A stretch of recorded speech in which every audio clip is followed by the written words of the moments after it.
it called? Zoom etiquette. So I'm letting people in 5, 4, 3, 2, 1.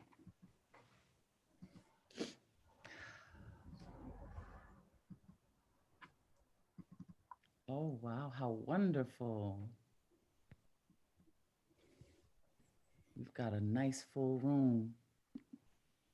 Welcome, welcome everyone to Stories of Women Who Move Us. It is just an absolute pleasure to be here with you, representing for the New Eurekan Poets Cafe. My name is Caridad de la Luz. I'm a poet, better known as La Bruja, and I have been performing with the New Eurekan Poets Cafe since 1996. We lost our final surviving founding father, Miguel Algarin, on December 1st, and I just want to acknowledge him for the house that he helped build and the platform that pretty much all of our featured poets tonight have stood upon, have lived through, and have represented in all their absolute poetic glory. Um, so tonight we're going to be featuring amazing women, and we also are opening up the microphone to you, amazing people that are willing to tell a story about yourself uh, or about a woman that has moved you. And we definitely want to celebrate the extraordinary heroes, but the unknowns, the the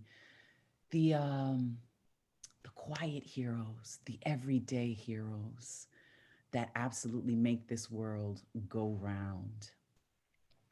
Um, I myself started performing at the New Eurekan Poets Cafe on an open mic. I still host the open mics on Thursday night. We did an open mic last night and dedicated it to Miguel Algarin. But I started my career absolutely on an open mic. That's why I believe in them. I love hosting them. And that's why a portion of this evening is going to be absolute open mic performances. So we don't know what we're going to hear. So it's going to be absolutely special, living in the moment and celebrating our truth. So I guess I'll get into a first piece just to open it up before I introduce Spirit. Um, this is called For Which It Stands. Being La Bruja means the witch in Spanish. And I have been asked so many times why I chose to call myself La Bruja way before the whole La Bruja movement. There are a lot of Brujas now, and there are a lot of women claiming their inner divinity. And, you know, when I chose that name, it was a political choice, it was a feminist choice. And what I realized now was that I was trying to decolonize people's minds when they thought about women and they thought about curanderas, healers, and religion. But anyway, this piece is For Which It Stands. It's even a music video that I made years ago, and I'm just going to recite it for you. A little girl with big dreams down these streets so mean. She believed that her destiny meant she'd succeed. And even though the odds seemed they were stacked up against her, few people could see what she had in her center. Her mental capacity was exposed to tragedy, surviving the insanity as strong as she had to be. Her crew and family believed in her too. Underground is where she grew, boogie down, Soundview, where teachers wouldn't recognize her as a real writer. But deep down inside her, a magical fire burned and devoured the negative around her. The voice from inside her was louder than the doubters, so she remained empowered, blossomed like a flower, stood tall as a tower amongst phonies and cowards that all would give her pounds at the witching hour, 'cause she wouldn't give up, and now she couldn't be prouder. They wanted the fame when she earned the name. They wanted the bling. She just wanted to sing. They wanted things selling out for their dreams. She wanted peace and love for human beings. They wanted something they could pump in the truck. She wanted something that was honest from the gut. And they wanted something that the kids would repeat. And she wanted something to instill some belief. Said she couldn't cut it, said that she was too deep. And all that consciousness would put people to sleep. Some dreams were shot down as they tried to deceive her. She had plans for big things, but they wouldn't believe her. They told her that they doubted if she would ever achieve it. Now, those very same people couldn't be any sweeter. It wasn't easy either, but if you're a true believer, you could be or inspire a future world leader. I wrote my name on an open mic list to spit. It was a lunar eclipse. It was 1996, April 3rd. My spoken word the first time was heard, and I emerged as a New Eurekan poet. I didn't even have a flow yet. Bobito hosted. The seed was planted since then. I just had to grow it. From the time I was 5, when I learned to recite from my mom, who herself couldn't read or even write. She was my beacon of light. She changed the course of my life. She saw my mom become a wife on Halloween night. So no, I don't kill chickens or do voodoo pins sticking, and my mission isn't wicked, superstition or Wiccan, no Spanish Inquisitions, no spooky premonitions, no treating, no tricking. It's just oral tradition. I only spell with words, verbal incantation. So after this, don't ask again what the name meant. La Bruja. So there it is, for which it stands. And when I refer to mama, I am referring to my great grandmother on my maternal line, who did not know how to read or write, but I had the absolute blessing of being with my great grandmother while my grandmother took care of the both of us at the same time. And her name was Adelaida Montalvo Cataquet from Aguadilla, Puerto Rico. So, stories of women who move us. Before we get into our first feature of this evening, I would like to introduce the Women's Activism New York Project Coordinator, Spirit Tawfiq. Thank you so much. Absolutely beautiful. I'm so inspired and moved already. Thank you very much. Beautiful, beautiful opening. It's such a pleasure to be with you all in community tonight. We're thrilled to be partnering with the New Eurekan Poets Cafe for this evening's event to celebrate the beauty and richness of the diversity of the phenomenal women that light up our hearts, that brighten our spirits and make our world a better place. I'd also like to thank Dan Galan, Executive Director of the New Eurekan Poets Cafe, for being so open and enthusiastic and embracing this idea to work together to bring tonight's event to fruition.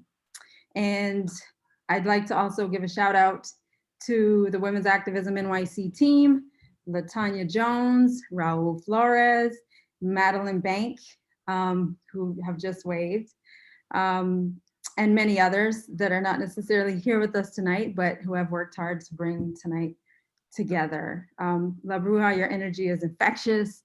It's so spectacular, and thank you for your generosity to host tonight. And all of the fabulous artists who I'm going to allow La Bruja to graciously introduce.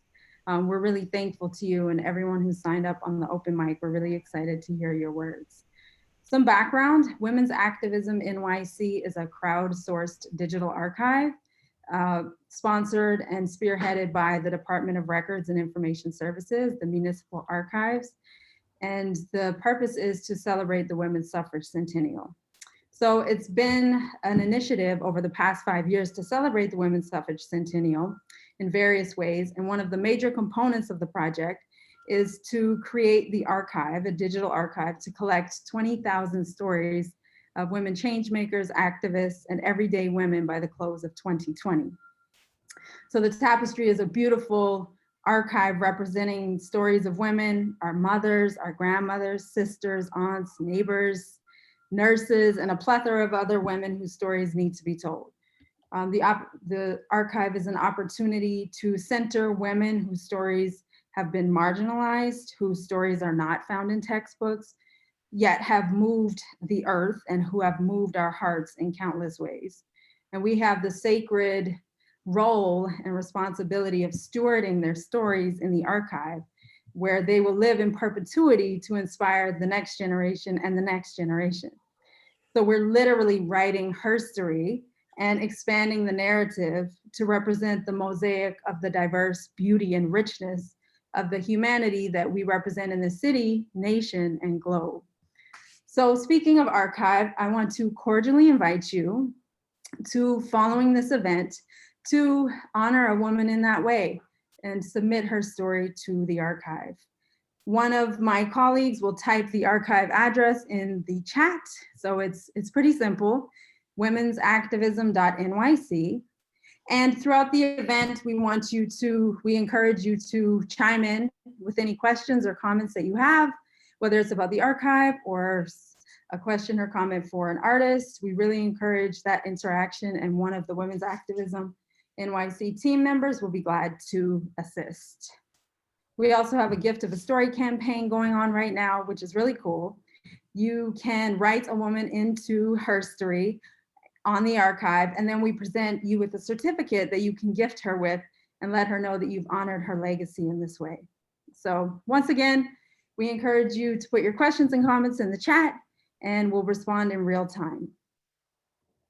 So to kick off kind of the spirit of activism, I just wanted to express some thoughts that I have, because with this project, the word activism seems to have a certain connotation, and we want to try to bring that connotation and expand that connotation.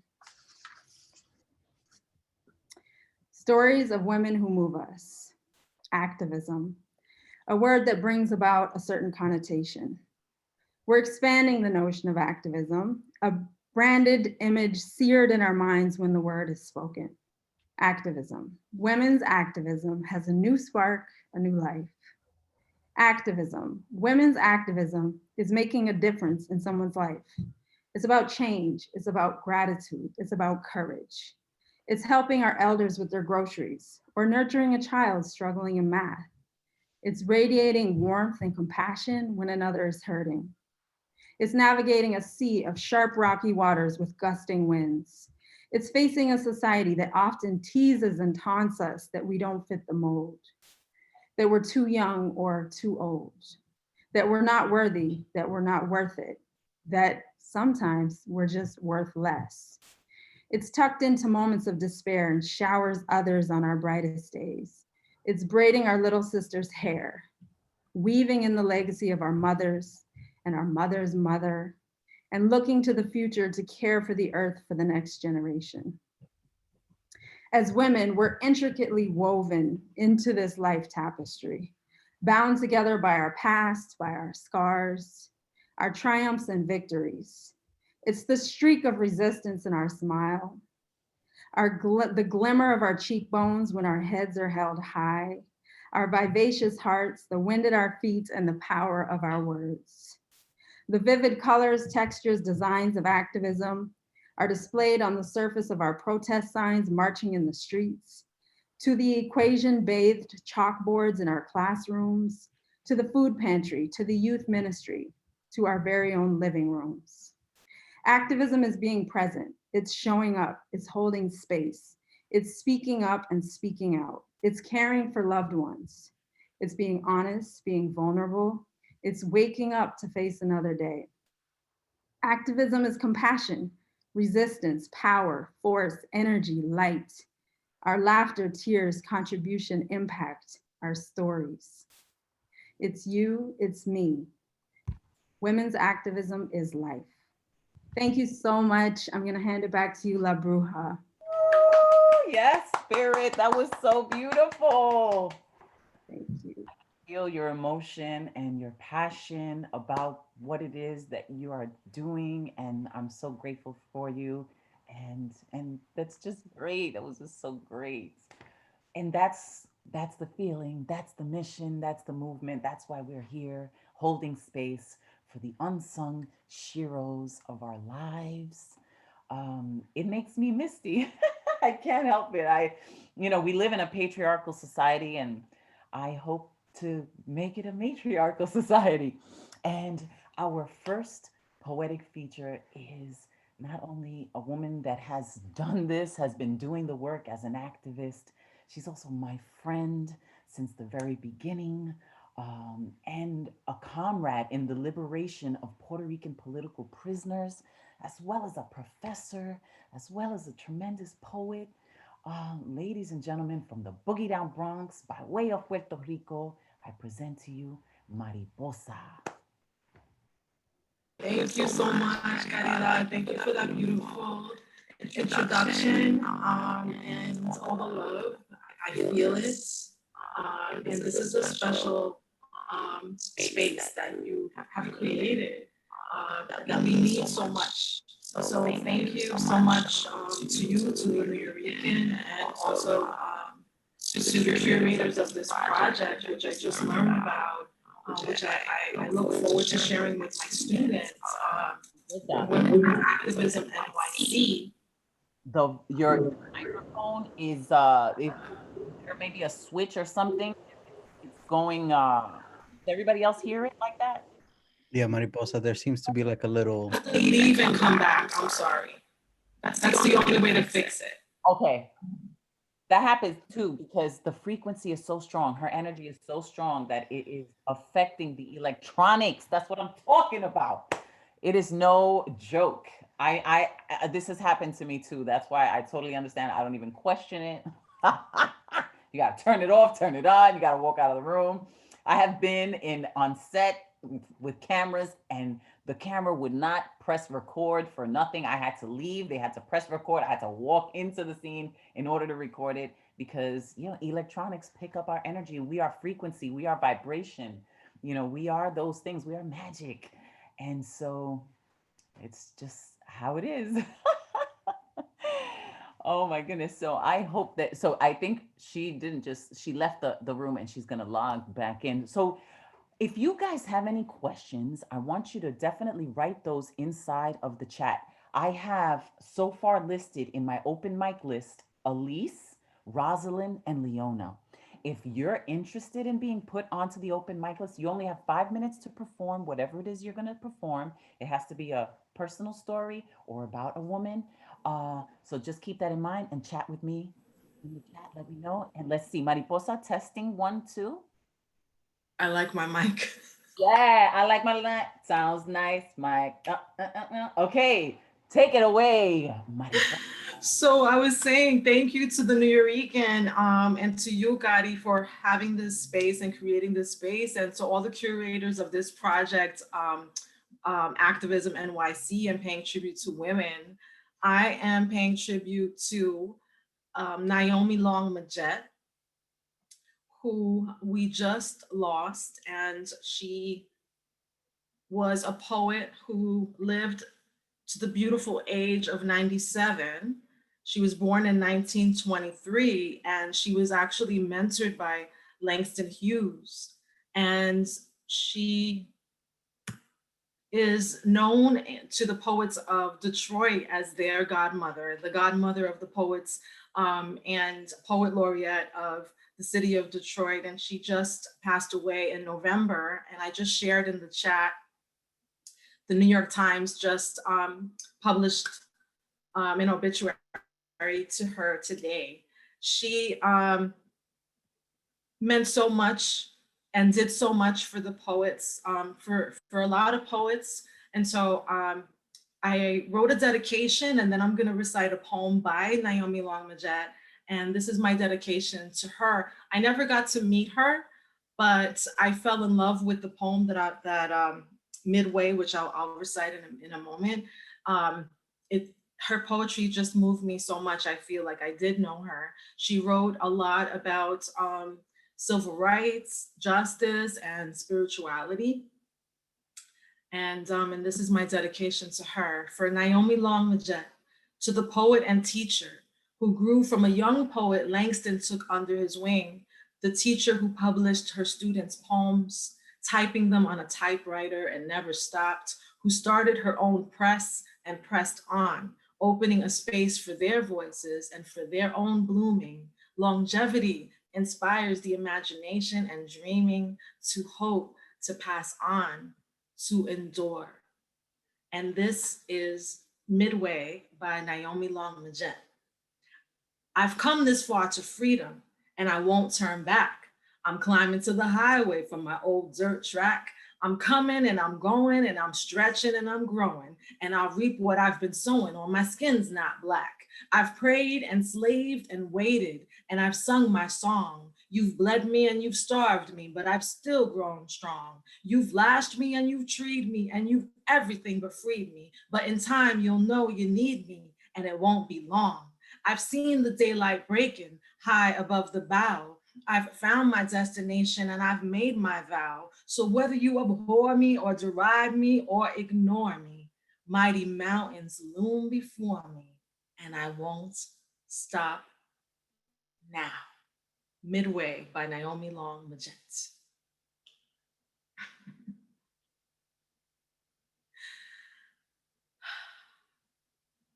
I just feel chills. I committed that poem to memory a long time ago. It just became a part of my soul. And you should look her up. Definitely look her up. She was amazingly prolific. Just look for her books. She was amazing.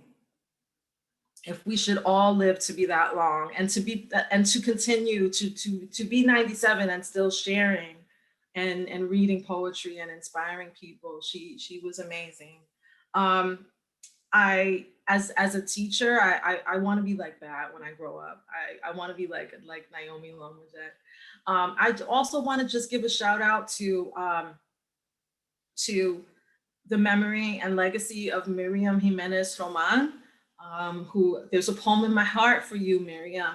It just hasn't been born yet. We also lost her in August. She was amazing, and I definitely would love for her to be a part of that archive and to contribute in some way to that. So much love to you, Miriam. And this is from my abuelita. And for anyone that's missing someone, especially at this time of year, who is not here at this time, the holidays brings up a particular nostalgia, and that nostalgia is intensified with everything that's going on with this pandemic, where we're just apart yet together, yet it's a strange time. So this is La Navidad con mi abuela. Mi abuelita preciosa gave us the same gift every year, with laughter, tears, joy, and pain. The gift of love that she gave from her soul. The gift of love that she made with her arthritic hands, the hands of a garment worker who would not stop giving the love that is still living, even though she is gone. Remembering Huela and the best pasteles in the Bronx, I remember the ritual that lasted weeks, that began with a trip to Simpson Street to buy las verduras. I wish I could watch her hands again, grind the yautía, plátano verde, y el guineo también. I wish I could sit in her kitchen again, smell the aroma of sofrito, listen to the aguinaldos de ramito, and hear her sing-song voice scold me as I'd sneak pieces of carne y aceituna into my mouth. I wish I could hand her a rollo de papel and watch mommy and titi fold and tie and stack the precious gifts de mi abuelita. I wish I could remember all the faces, remember all the names of all the people who came on Noche Buena. I wish I could be a little girl again. I wish I could say La Bendición just one more time, to feel Abuela's cheek next to mine, to relive La Navidad con mi abuela. Thank you. Woo! Thank you. Beautiful, beautiful. Oh my goodness, I miss my abuelita too. And right, our grandmothers were like culinary goddesses of Puerto Rican cuisine. Yes. No, my abuelita passed over 3 years ago, and I think the hardest I cried for her was in her kitchen.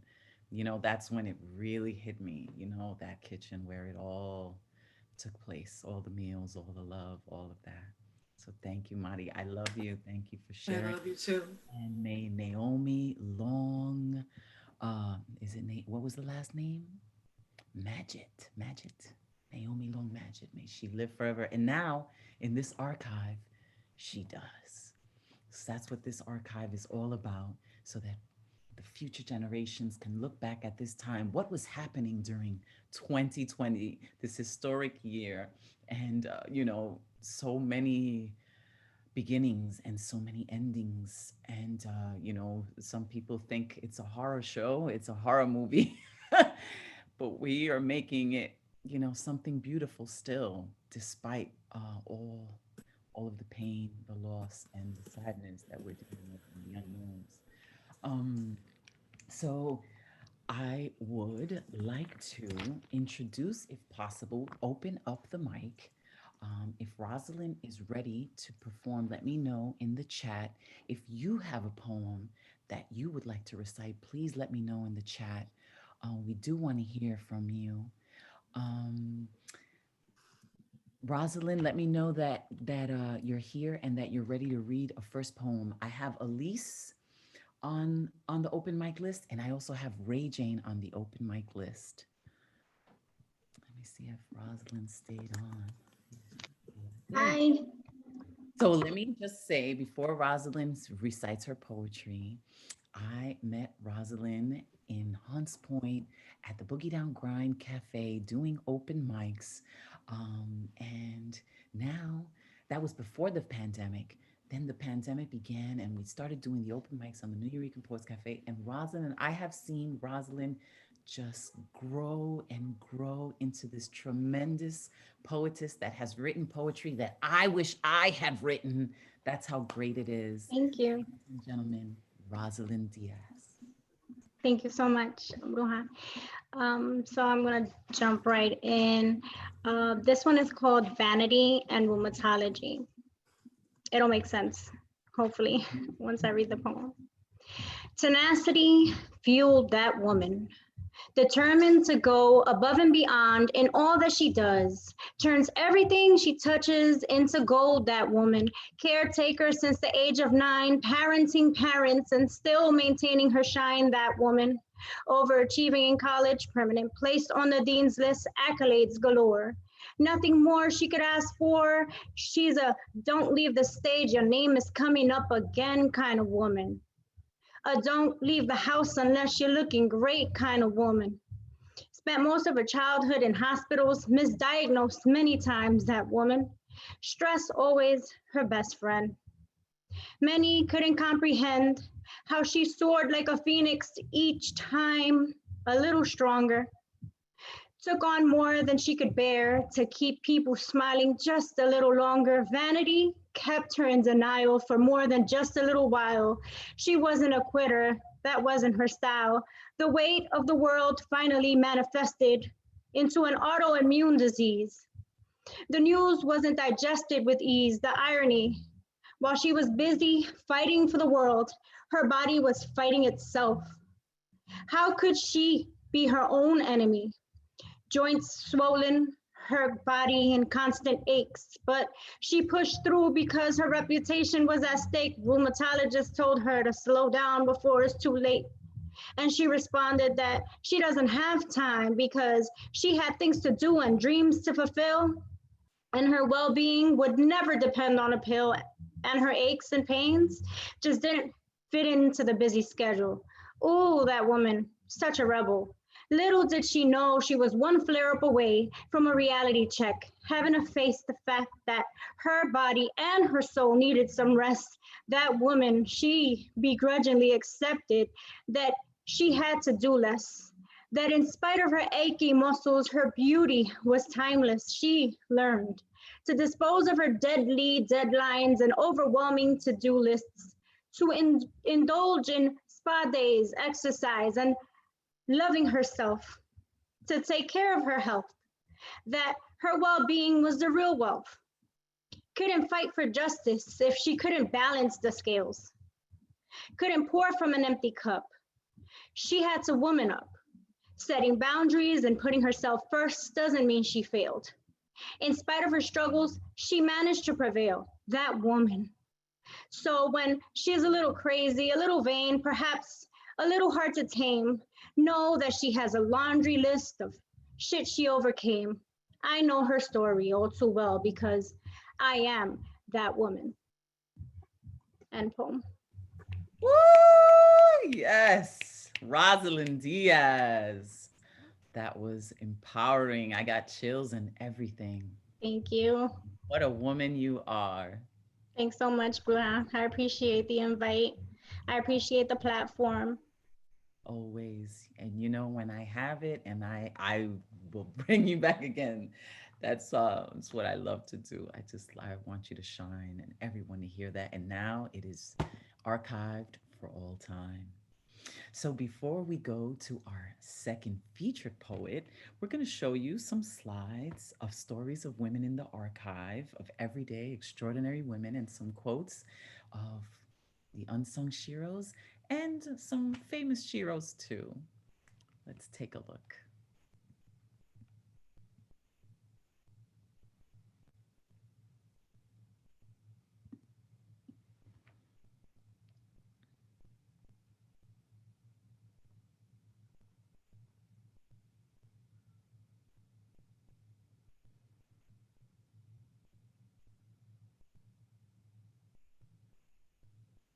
Audre Lorde, legendary.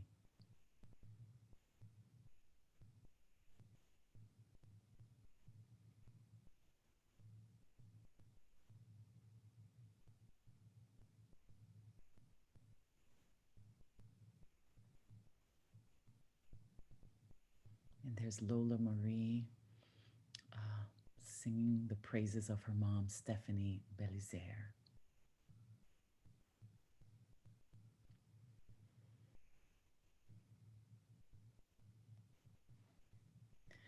Yeah, sometimes, right? They're not superheroes, but they're superheroes to us. And I'm sure that you out there watching and listening are a superhero to somebody. And it's important to just know that and sit with that, all that you have survived and overcome and thrived despite of. It's just amazing that you're here. So thank you for that. Now, our second featured poet is not only an attorney and an activist, but a poet and a performer. I had the wonderful opportunity of introducing her recently on WNYC's Digital Verse, and she blew us away there. Ladies and gentlemen, Suzen Baraka. Hi, guys. So I'm gonna actually do two pieces, if that's okay. All this talk about moms makes me think about my mother, and she's my hero. So I'm gonna start by talking a little bit about her. Nanan hanguk saram. My Korean language teacher laughs at me. Oh no, you are miguk saram. I am hanguk saram too. But this is also always a statement met with disbelief, as if black faces all look alike and like nothing familial. Only familiar with drugs, only synonymous with crime. And though I can't get past the first 3 minutes of Menace to Society, perpetuating stigmas cause my people not to desire me. See, I'm the black girl in class. Even though the other pupils are as Korean as my eyes, they do not see me as if blackface is the ultimate disguise. Why are you here? What are you? And every time I hear it, I want to crawl into a hole and sit fetal style in my mother's womb. She is why I'm here, and yet I don't quite fit inside of her. I can't quite get comfortable in her silhouette. She protects her stories by putting up language barriers and tripwire. Understanding stumbles over her words, so she tells lies with her shoes. She's not that tall. She's taller. Sujana, she calls me. Oma, I call her. See, I store kimchi and my heart pumps red pepper blood spicy. My heart burns Korea, and fried chicken burns my mouth. I learned that from my black grandmother who grew up down south, but on 5th Ave and 30th Street, yeah. Korean fried chicken and beer, $18, all you can eat. But this is more than a bulgogi and collard greens type thing. Yes, my mother does do nails for a living. But beyond that customer service smile, yo, my mother has been through things. A man who was supposed to be the answer to her dreams. A man who was supposed to change her life forever, and he did. Her world was new with him, unexplored, though it had already been discovered, and she was an outsider. She had ventured for him to come home, and it was no home at all. His frustration tore into her like teeth into the flesh of Newark. That's where we lived, Newark, where they threw rocks at her children for being different, where love spilled out of his pores for the first time and landed black on her skin, blue on her heart. This was not come true. This was reality, devastation, like leaving your friends, your family, your country for a man who has nothing except your dreams' remains on the dinner plate he just left on the table for you to collect. Yes, my mother does do nails for a living, but she also owns that nail salon, owns 2 houses, and raised 2 Black Korean girls on her own type means. So when they ask me, why are you here? What are you? I answer, 나는 한국 사람. Why? What are you? So that was my piece from my mom. And this next piece I actually wrote today, so you're gonna have to forgive me for reading. I hate to do that, but I just needed to That's powerful. No, on the open mic, we announce a new poem by saying new shit. Yes. Thank you. I owe too many poems to too many women. Undefinable heroes with some with names that'll never touch my lips. Human beings who will never be acknowledged for being more than the vague, fungible assignments we give. Mother, wife, woman. This is for you, Emily Shack, who migrated from Marianna, Florida to Newark, New Jersey to raise 2 Black men on her own. You, Ho Young Kim, who emigrated from South Korea to the United States of America with a Black man family disowned. You, Raquel Baraka, who migrated from Santo Domingo, DR to Prison City, New Jersey for a man she loved and a ready-made family. You, the Honorable Judge Karimu Hill Harvey, who was told by her high school counselor that she wasn't college material, so she went on to college and then to law school and then became a lawyer, a judge, and a college professor. So maybe it's because they wear their struggle beneath onyx and alabaster services where Black in any accent don't crack, that they be fucking beautiful and I be they, and they be the type to stitch dreams into my eyelids, stitch my eyelids to the air, make come true. So I write them into my verses and I fight for them with everything I do, because being a woman is hard. And being a woman of color is harder. For starters, Breonna Taylor's walls got more justice than she did. And what is a wall? A structure that leaves us enclosed or divided. And isn't that the mission? To enclose and divide? Like one woman in her home plus 1 bullet from her gun somehow equals 22 bullets shot by the biggest gang in Louisville, Kentucky, led by Uncle Tom Daniel Cameron. But I see you, Breonna, and I'm sorry they couldn't. The white erasure of Black faces and Black bodies and Black voices and Black stories will not succeed. From Tamika Palmer to Tamika Mallory, we fight for us and we shall be freed. Black women and women of color, we come from a breed forged by rape and mutilation, racism and deprivation, torture and violence, and yet here we are. Kamala Harris 2020 vibes, breaking our silence. Some of y'all talking about hashtag protect Black women, like y'all ain't been the ones hashtag hurting Black women, hashtag attacking Black women, hashtag abusing Black women, hashtag using Black women, hashtag dehumanizing Black women, hashtag belittling Black women. We can't be defined by colors or shapes. There be no boxes could contain the roundness of this spirit, and there be spirit under this petite mound of flesh. And you can't menagerie we into glass spaces. We be more than this figurine. We are rainbow women who tattoo wings to our ankles, who sprinkle glitter and hot sauce on our tongues. And they try to tame us, break, bend, and reshape us. We are women who jump into piles of autumn leaves with matches on our feet. We light fires, and sometimes we bathe in them, kindle them with the liquor on our breath and the gasoline in our gut. We are playing with the fire we be touched by, hoping this burn doesn't leave a scar. We are the beautiful struggles your mothers have already overcome. Rainbow women been protecting y'all. Time to protect rainbow women. Woo!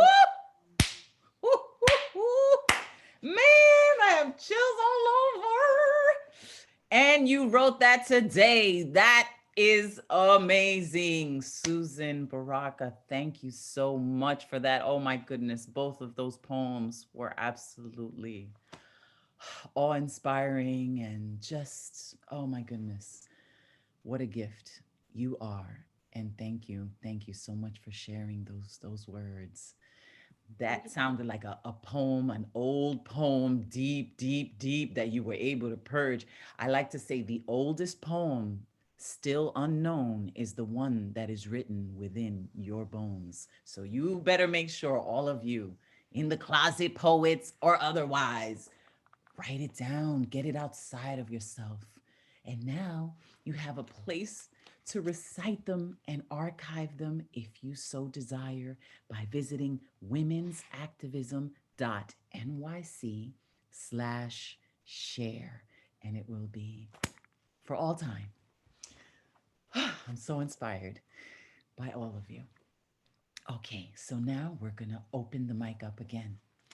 And this poetess is just the sweetest soul, brightens my days on mic and off. Ladies and gentlemen, Elise Versella. Hi, guys. Oh, man, thank you so much for having me here tonight. You guys are brilliant. All right, in the nature of women and all of the women in my family, I had written this poem, and I'm going to share it with you guys tonight. This is called Philomena, Mildred, Angelina, Alice, Michelle. This is what the women do. Prepare the room. Sweep the step, right to left, keep away the dead. Wash the linens in the tub and hang them on the line. Bring together with darning eye crocheted threads. Knead the bread. Knuckle to yeast and yeast to rise like the blood in our cheeks, the fire in our breasts, the conflagration in the stomach. We prepare the womb. We alone bury our dead children. Keep our husbands' secrets, hold their violence, become bronze statues, monolithic over stovetops. One day you will leave the stove on, become a shade in your own house where you keep the blinds drawn. You will not cry when the husband dies, you will wail. A strangled bird through the coal mine and swallow the ash. You will not cry again. You will reflect on memory until the memory is shinier than how the rest of us lived it. You will mourn the present. We women ache somewhere deep, tormented wraiths holding the walls of the house up, tending to the living room of dying men, but we will love again. Children with shared cheeks and Michelin thighs, we will dance again, like seraphim with weary wings, singing hymns above the fireplace. Thank you, guys. Woo! Elise Versella. Thank you. Thank you. That's right. Speaking on it, those powerful women that hold it all up. Thank you for sharing, Elise. Put your information in the chat for everybody. And we're going to go now to our next featured poet. Now, this poetess I'm connected to so many years back at the New York Poets Cafe and haven't seen her in a while. Why? Because now she's a proud mom and a wife, but she was on HBO Def Poetry Jam and she was on the New York Poets Cafe Slam team in 2017. Ladies and gentlemen, I present to you Tahani Salah. Thank you so much. Thank you so much for having me. 2007. I'm a little, I age myself. It's okay. I wish, but yeah. So I mean, this is a really great evening. I'm just soaking it all in. I'm so proud. I have my daughter here, and hopefully she's, we try to keep it all in, you know, history of keeping the lineage going. Hopefully, so. I'm going to read this poem, and this poem is very special to me because I actually had the opportunity of working with some refugee mothers a very long time ago, and in the process of interviewing them, they kept asking me how I was doing, and it was really interesting because these were women who were refugees, and specifically mothers who had lost their children during the occupation.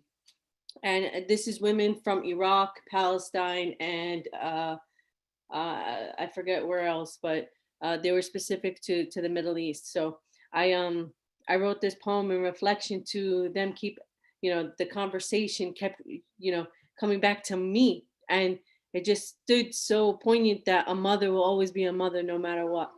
And yeah, so.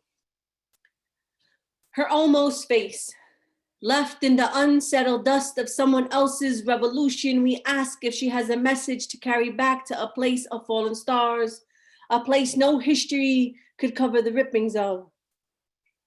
To carry this history that no metaphor could cover. A place of forgotten beginnings where we rest our heads. Her voice shatters 1,000 millenniums, the pulling of a melodic masterpiece. I want to curl up inside of her voice and sleep for hours. She says, pray for us. Like we pray for you, the sun is now setting in the corners of her eyes, and I can't bear to turn from her. She says we bleed like them. Our children get hungry like theirs. The Guggenheim of her lips stretch out the words, go in peace. I can only fit them in the remembrance of my genes, the burial my ancestors never had. Can you imagine the displacement of a mother's womb? The burial of the ancestors never had. Scaffolding being built over the burned bodies of babies. You promise that if tomorrow never comes, you'll be happier. That if God never let the sun set in your eyes again, you'd be grateful. She asked me. She told me.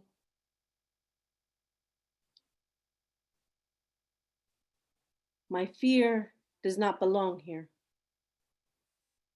Are you afraid of what you say on stage? I tell her my fear will not bring the breath back into the body of your son. Your fear will not bring the chemical warfare out of your daughter's bloodstream. So how do you tell a childless mother that her womb carries vacant for the ideals of someone else's bedtime dreams? We sometimes forget the sentiment when we hide words. When listening, you can hear the empty water bottles falling in the distance, like those burned bodies of babies falling in the distance. She stands there, tearful, triumphant, and troubling, watching the words of her lineage hang out on a line of a window she no longer owns, and all I can do was take my thumb, press it into the palm of her hand, and pray she could hear her heart beat to mother tongue. I tell her to scream, chant, shout. I tell her that if she lines the bellies with words for blades, she'd be waiting for those suns to set. I remind her to scream and to chant and to shout, not to forget what war looks like. That war bleeds here in these streets, that the people united shall never be defeated. Si se puede, بالروح بالدم نفديك فلسطين. Speak for the unspoken and live for the lives that have been ripped from us. Thank you. I'm gonna read one more poem. I felt as if, that was, that's what spoke to me today.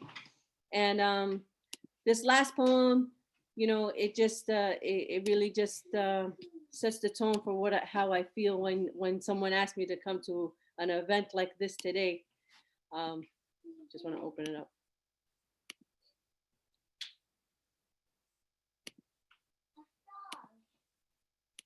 Sorry.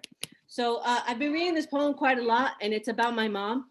And it's about, you know, the struggle of what it's like to be a woman of, you know, of displacement. So 1967 Palestine. Sat a girl in a hollow, rained out cave watching her and God's tears fall in sequence. To the injustice of a land and a people, these tears flooded the history of a heart never to forget what war and innocence looks like. My mother, in all her years of living, has never turned her back on what freedom looks like. To the politicians that hunger after an Israeli Zionist love affair who say Palestinians don't know hardship, that her history was never written, that the children she'd come to bear would never have a story to tell. Well, tell them I cashed the first payment on my grave the day I was born. Don't tell me we don't know hardship. Tell them they stood to tell the stories of children not long enough to rot their teeth, but long enough for the world to see their rotting bodies. Tell them we spoke for those souls running through the fields of heaven, grasping at the fingertips of God, sermon in the last of their laughter. Tell them we were the people that knew beauty at the bottom of our feet for the journey we had to walk, that God tilts little in the sky to let us know he hasn't turned his back on us, that the battle between heart and fiction is a mortal's love for every child whose mother dies an unwarranted death, the gift of goodbye, the burden born to bear. Tell them I come from hurricane crashing walls, wisdom given in chaos of confusion, like daydream, like daybreak, like infinite rod spines of faith, leaving us lifted on a land that may or may not get this, that God is the only businessman that's kept his word, and I'm not willing to walk out the door without a deal. Tell them I used to hold tsunamis under eyelids. Come hero time, now I hold explosives under my tongue with worship and wisdom, gratitude and godly. I hope you stumble upon my letter soon, where there is more than a message of existence. Tell them there are little girls in caves sharing tears with God, knowing freedom will come someday. And my little Mimi is giving her testament. She's learning because she's watching you do it, and don't be surprised. I hope so. I hope so. Thank you so much, everyone. Oh, thank you, Tahani. So great to see you. 2007 New Eurekan Poets Cafe Slam team. Man, you could still slam today, I'll tell you that. I was never really good at slams. I was more, I don't know what I am, but there's a special type of writing it takes to be able to slam. And Tahani Salah, ladies and gentlemen. All right, so let's see a couple more slides from that archive showing some quotes from those unsung sheroes.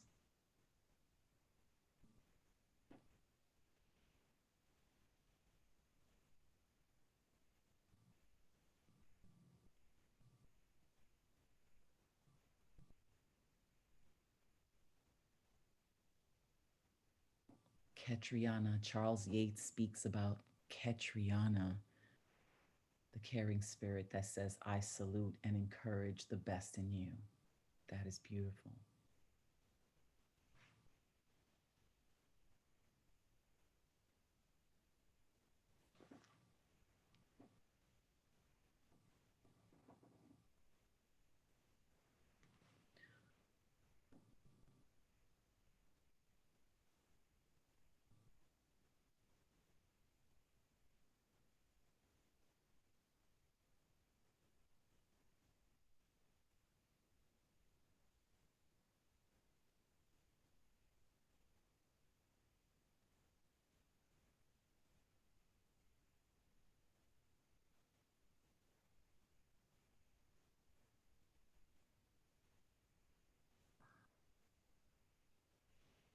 That is so powerful.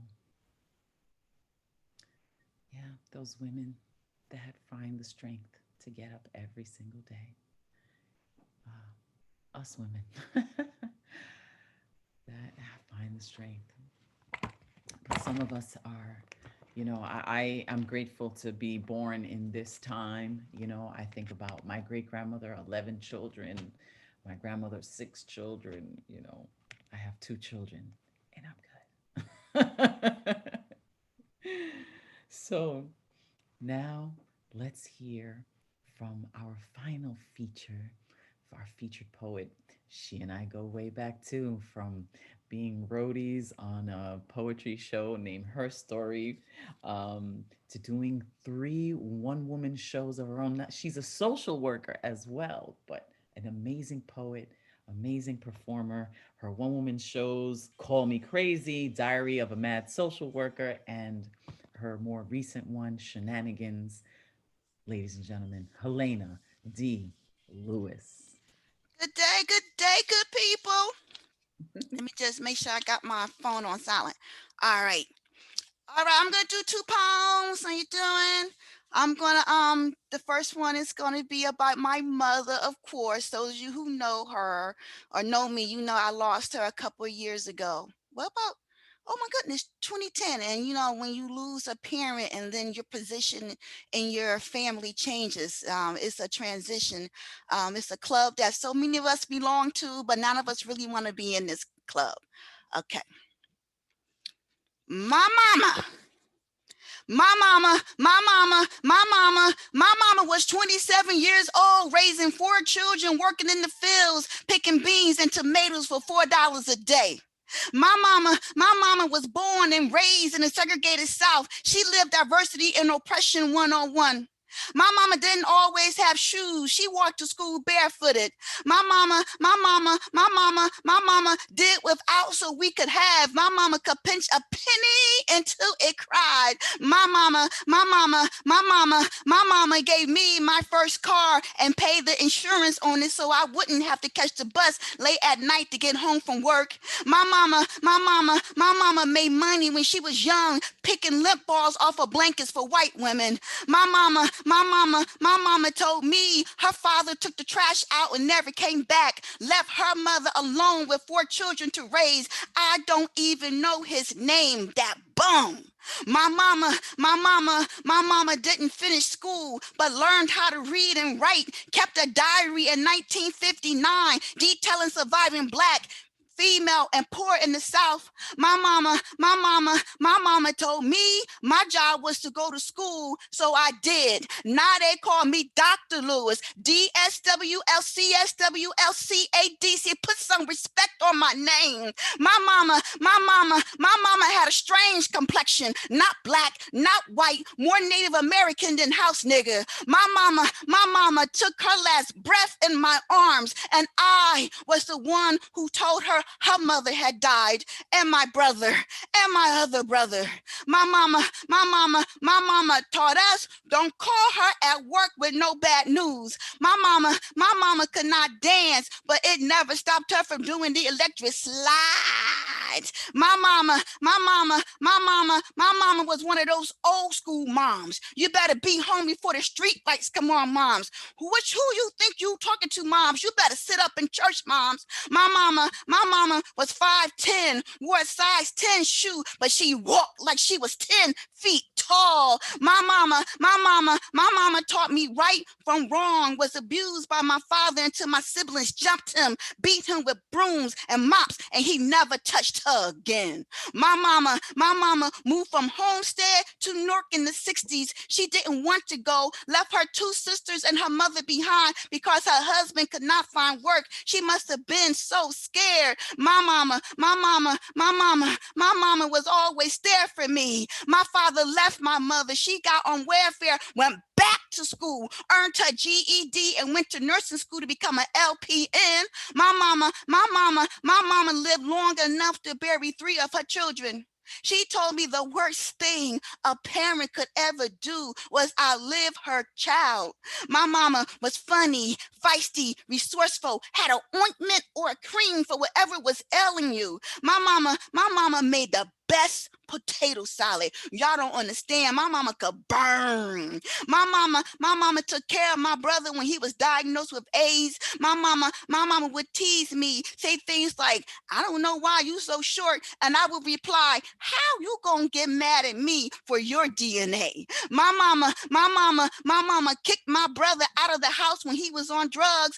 My mother loved us all the same. We didn't always have what we wanted, but we always had what we needed. My mama told me she was frying fish with me when her water broke. She said the doctor said, I see a foot, and she screamed out, oh Lord, I'm gonna die. She told me the doctor said it was too late to turn me around, so I came my feet first. She said that's the reason why I'm always stepping into trouble. My mama went back to college when I was in high school, worked full time from 3 p.m. to 11 p.m. and still managed to get up every day and make me breakfast for school. Grits, 2 scrambled eggs, bacon, toast, hot chocolate, even in the summertime, 2 slices of jelly toast and a glass of Tang. My mama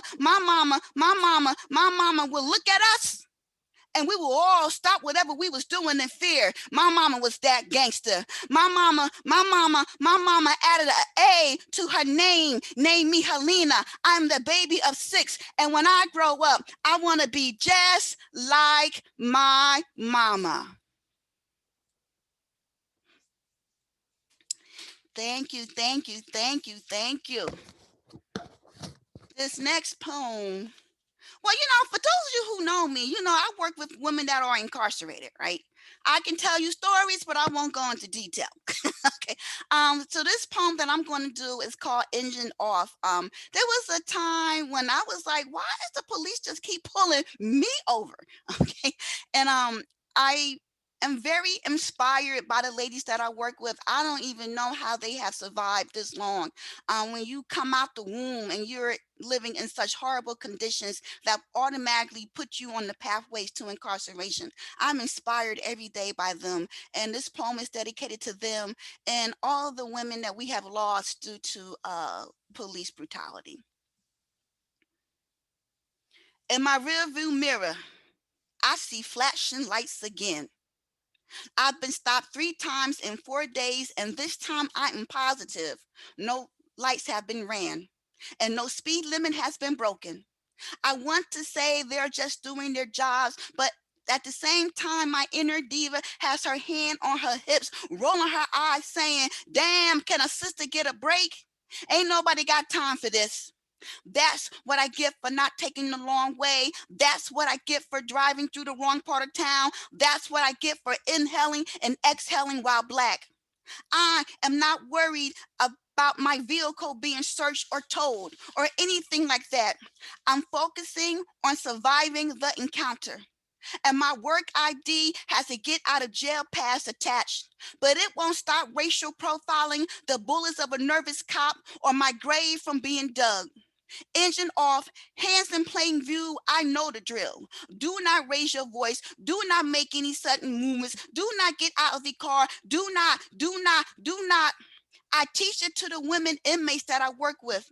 They share with me stories of being shackled to hospital beds while giving birth, mandatory hysterectomies, and being raped, impregnated, and abused by prison staff.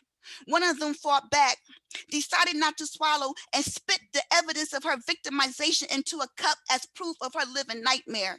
That landed her a transfer to solitary confinement. The vulnerable, the marginalized, the women with no future with the same past. In the back of my mind, I hear them telling me why they don't trust the police. And sometimes I want to say, I don't trust them either. And my inner diva, she be trying to make me say it too, but that wouldn't be professional. The cop that pulled me over is still in his car. He is obviously running my plates, looking for a reason to escalate, and I don't see a dashboard camera. My only witness if this traffic stop goes wrong. My voice if the tape is not mysteriously lost or damaged. He exits and approaches my vehicle. I can tell my inner diva is not happy. And all I can think of is every 40 hours, a Black man, woman, or child is killed by the police, a security guard, or some type of law enforcement. My goal during this encounter, like the others, is to live to breathe another day. If the trigger is pulled and a bullet released into my dome, chances are there would be no marches and no one will remember my name. To showcase my face to those with white privilege will not promote the stereotype of an angry Black male to garner sympathy for my killer. So this Black girl turned woman turned victim story will not be on Fox, Channel 9, MSNBC, or anywhere else. And my name will be forgotten along with 7-year-old Ayanna Jones, 66-year-old Eleanor Bumpers, and 93-year-old Pearlie Golden. Now you tell me, when did a 93-year-old and a 7-year-old become a threat to men with gun, dress, and blues? I mean, I could see if this was some type of post-zombie apocalyptic world and they had turned into flesh-eating zombies and they were rushing towards the police officers that shot and killed them and they had no other choice but to defend themselves or become zombies. But that was not the case. They were already walking while dead. Ayanna was shot in her grandmother's arms after the police kicked in the wrong door. Miss Pearlie had dementia. Justice is not blind. It is also sexist and racist. Engine off, hands in plain view. I know the drill. Do not, do not, do not, do not, do not. Thank you all. My name is Helena D Lewis. I started performing at the New Rican Poet Cafe in 1998. I was on the 2000 Slam team, and I just want to send my sincerest, heartfelt condolences to the families of Miguel Agarin and all of my New Rican Poets Cafe family. Damn this COVID-19. I wish we can all be together and mourn and grieve and be one. But if you need me, call me. Leda, I love you. Beautiful, so powerful. Oh my goodness, brought me to tears. Brought me to tears. And your mama's watching, and your mama was fierce and so proud. So proud. I know she is. I wanted to make sure to bring all my features up, because this event, we have 90 minutes to do it. So I wanted to make sure to get all our features in. But our final performer is going to be one of my favorite open mic performers. This woman, they call her Thunder Lung, and she moves me to tears too. And I just had to invite her in to be in this circle of powerful women. I present to you, ladies and gentlemen, Ray Jane. Hi. Hi. Hi. Thank you, Bruja, for inviting me into this space. Rosalind and I were going back and forth, just kind of talking about how it felt like a sacred space. I lost my cousin, she was only 30 years old, on Sunday. They buried her today in Ohio. And my heart is breaking because I can't be there for my family in the middle of this pandemic. So I wrote a poem for her because that's what we do as poets and writers. We try to transform that pain and wisdom and things that we learn into things that'll last forever. So I wrote a poem for her. Her name is Shemeka, and I'm offering her up for immortality in this space.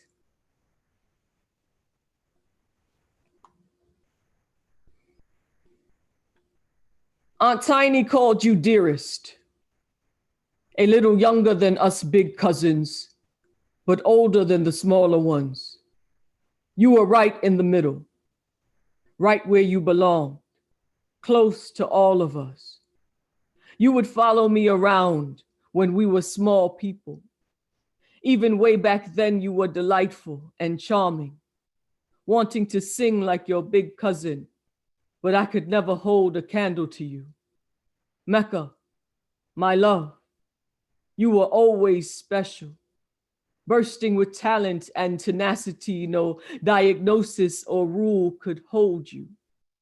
I didn't really understand lupus, but I knew it was too small of a word to ever describe you. I had no idea how it ravaged your small body, repeatedly adding to your family a bevy of clinical people. You tapped east and west in search of whatever combination was best to ease you. So brave and beautiful, I wonder if you knew how much I admired you, how you pushed, how you refused to be confined, how you spoke your mind like so many people left holding regret. I wish I had more time with you. I wish I called you more. I wish I were a better big cousin. I find some solace though, but only because I know you up there making trouble with Bo. Damn, I can't believe we lost you both, but new stars in the sky, y'all will continue to glow. Bo will keep you close, and Aunt Tiny will show you the ropes. The rest of us will have to make do. Our marvelous flower forever blossoming, though, no longer in our field of view. Shemeka, we will walk with courage for you. We will remove excuses not to live bold and free. We will remember how it used to be, how your laugh sounded, how you hugged like you knew you gave the best hugs. You must have learned that from Aunt Tut. I remember I will embrace longer because of you. I promise to sprinkle some Mecca in everything I do. In that way, I will always be reminded of your grace. I'll close my eyes and smile, thinking of your face, those big old cheeks rising and readily giving and giving, even when your body was unsteady. It was never big enough for you anyway, love. And now you are an ancestor to further, no further bound or sequestered by the fleeting favor of flesh, no more separated by state lines. Yes, I get to love you with unending access, love you in excess with your spirit surrounding us. We know we remain blessed, weeping too for the loss of you, but proud to be a witness to the God already living in you. Thank you for showing us what it meant to be fearless. You could care less what anybody thought. You fought and never lost. You just transferred. Hallelujah. You've emerged.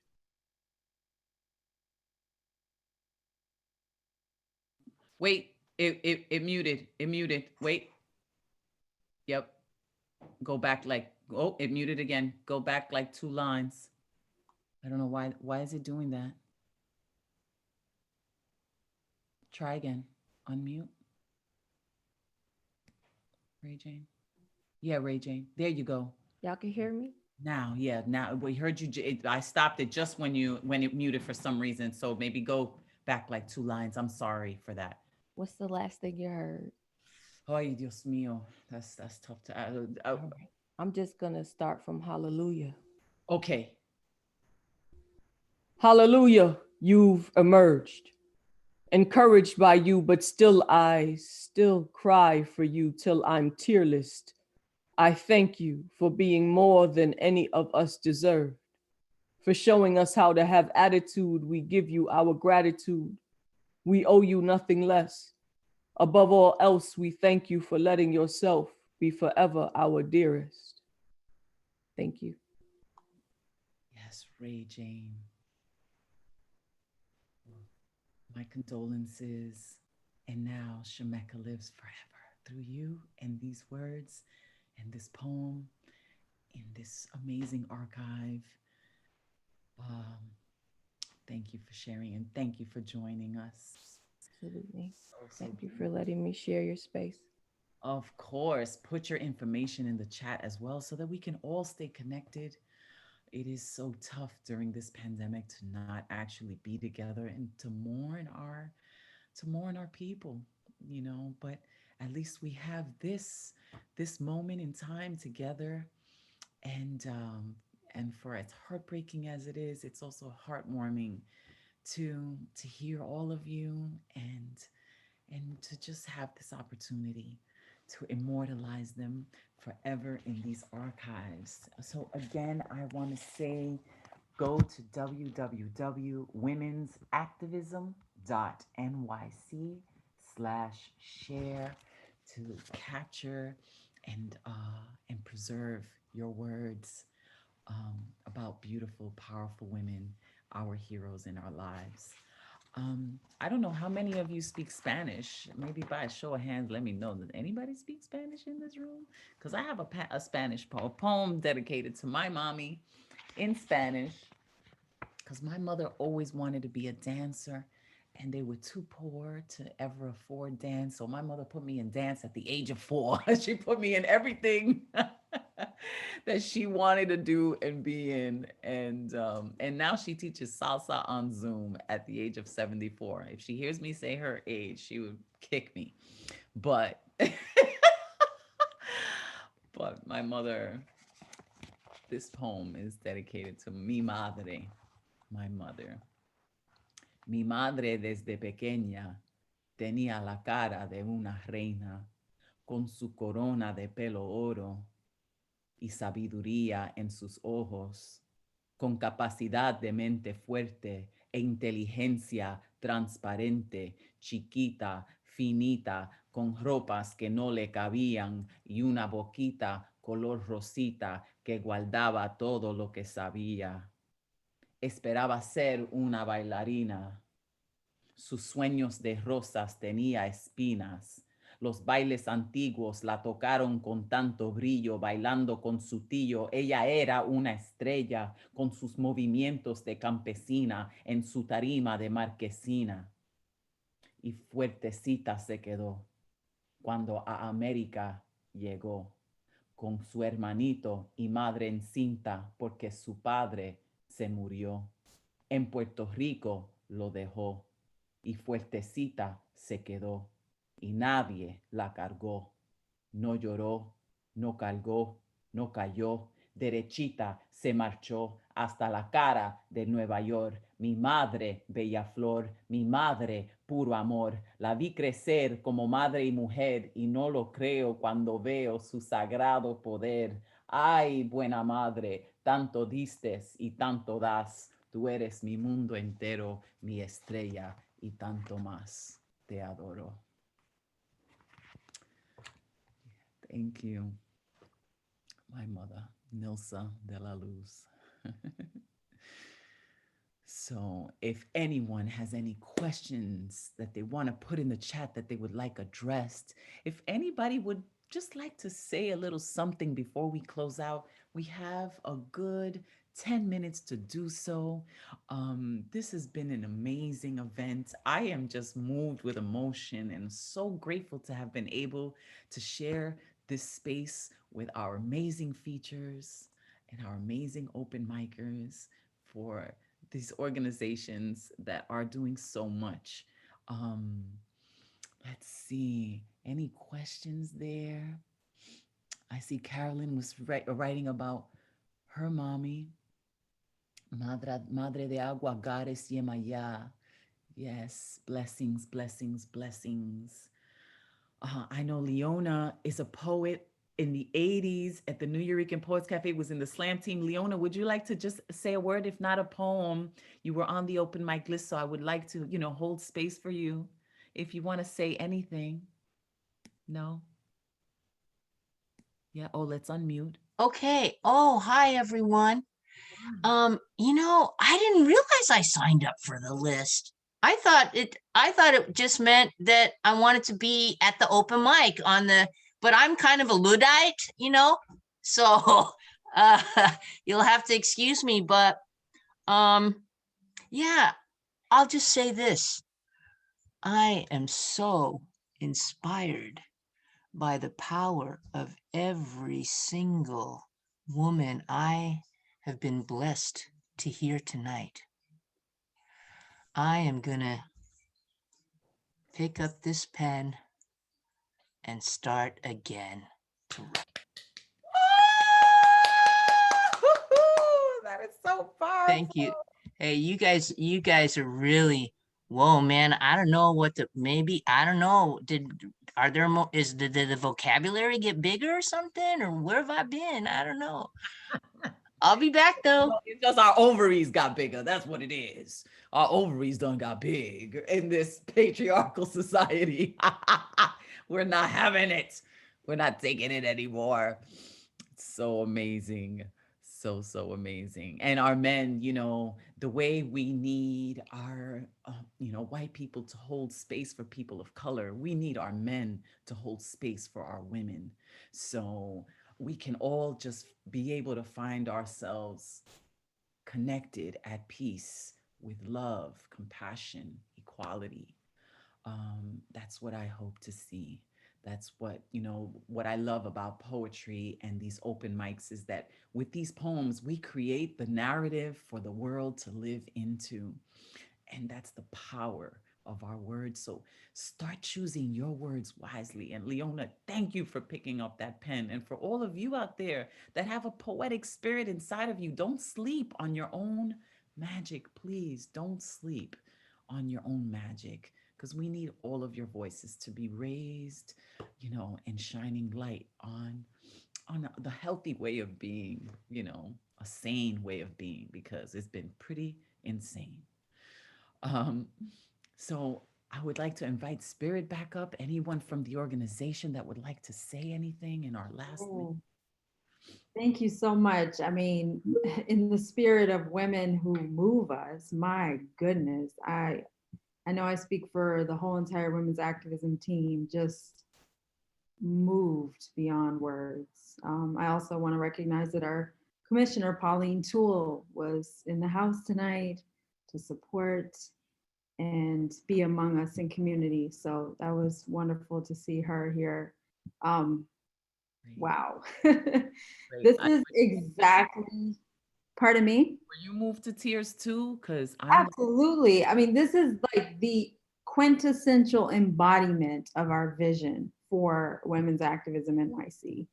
Like to be in a community and to share with one another and like lift one another up with our words and our experiences and just the vulnerability and truth and just it's absolutely stunning. And we can't thank you enough, La Bruja, for helping to weave this tapestry and your remarkable words yourself. It's just, you're amazing. And everyone who presented tonight is amazing. And we're just very, very grateful.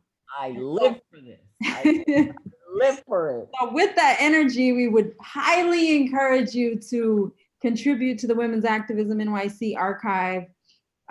Picking up the pen, writing, it can be poetry. You can add a video to the archive as well to honor women in this way. And one of the key unsung heroes a lot of times is ourselves. And I think that it's important, and we really want to encourage you to tell your story and to help expand the narrative and the narrative of the archive, but our national and global narrative as well. As was mentioned in many of the pieces, we're living in it. Every day is history. We're making history every day we wake up, every time we open our mouths. So this is a very sacred space that we have collectively created. And I just thank you very, very much for this beautiful evening. Thank you. I want to acknowledge LaTanya. I want to acknowledge Madeline. I want to acknowledge Raul. I want to acknowledge Chris, who's working the board for us at the New Eureka Poets Cafe. Join us at the New Eureka Poets Cafe. I do the open mics on Thursday night, and my friend Advocate of Words hosts on Monday nights. I want to acknowledge again our featured poets, Mariposa, my dear friend of all these years. I mean, man, since the beginning, over 20 years. I want to acknowledge Suzen Baraka, who blew my mind away with the Korean culture. And, oh my gosh, that poem will stay with me forever. Tahani, you Palestinian goddess, queen, warrior woman, thank you. And for raising your little girl there while you recite. So powerful. I'm so grateful to have heard you tonight. Helena D Lewis, Dr. Helena, don't even get it twisted. Your mother, oh, I feel her spirit through you, and you're a goddess queen, and all that, the work that you do as a social worker. for all those women, those unsung heroes, and those women that are being victimized. And thank you so much for the work that you do. Thank you to my open micers, Rosalind Diaz, Elise Vercella, and Ray Jane. And thank you, Leona Gonsalves, for picking up that pen. We made magic tonight. If anybody wants to say anything else, New Eurekan Poets Cafe is reminding me to donate if you can. Go to the New Eurekan Poets Cafe .org/contribute and follow me, man. Follow me on Instagram, La Bruja NYC. For you non-Latinos, it's La Bruja NYC. Or my name, caridadelaluz.com. Follow me and join us, join this community of open mics and just stay vocal. Even though we are having to stay apart from each other, we could still stand together. And that's what we did tonight in honor of all those powerful women. Yes, yes, yes. How beautiful is that? Does anybody, want to raise their hand and say a little something? I see Bonnie in the room. I see Pauline, I see you. I see you. If there's anything anybody wants to say, if you've been moved, please write it down in the chat or, unmute or something, because this is your voice.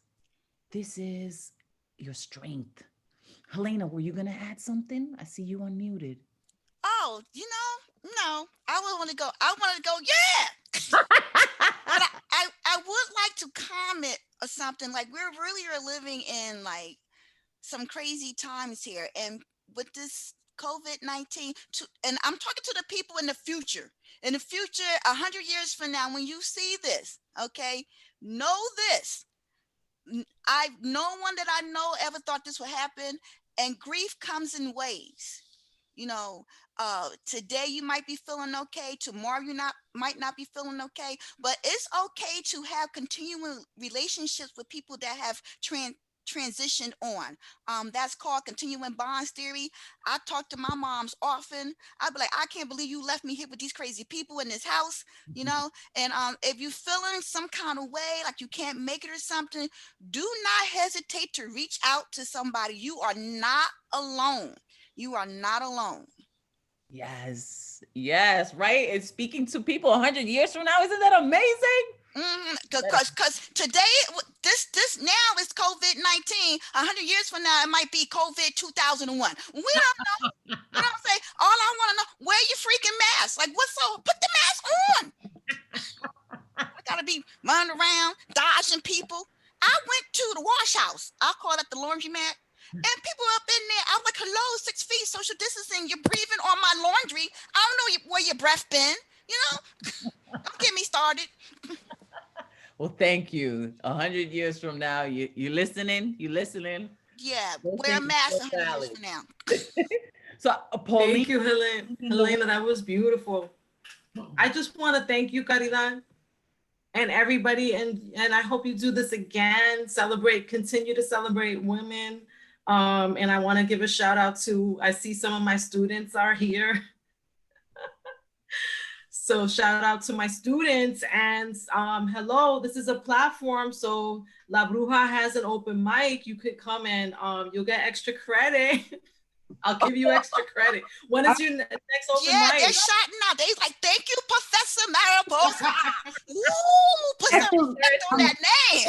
Professor Mariposa, I'm so glad you mentioned that, because we're actually currently hosting a story contest called Women Who Inspire Story Contest. And we are really trying to have students contribute stories, because there is up to $500 that can be won from contributing stories. So beautiful. Thank you. I'll share that with them. Fabulous. Look at that. As a matter of fact, I'll leave that in the chat, a link. Let's hear from Pauline Poole for a moment. Pauline, would you like to share some words? I'm just going to say this once. Thank you all for being here. Thank New Eurekan for understanding the value of the Women's Activism Project. We've been working for the last 7 years to bring voices that are more diverse into New York City government's archives by connecting women through women's activism, the stories of regular people in neighborhoods, so we can connect those real stories to government records, which is what the New York City Municipal Archives is. But they're not anything unless the voices of people are there. So your work tonight will be part of this permanent archive, and it will allow people to understand the dynamism that is the community of women poets in New York City. So thank you so very much. Thank you, Pauline. Thank you. Thank you. Thank you. It is 9:30 and this session has come to a close. It has been magical and powerful. The ancestors are with us. And now, 100 years from now, we are your ancestors and we love you. Beautiful. Thank you.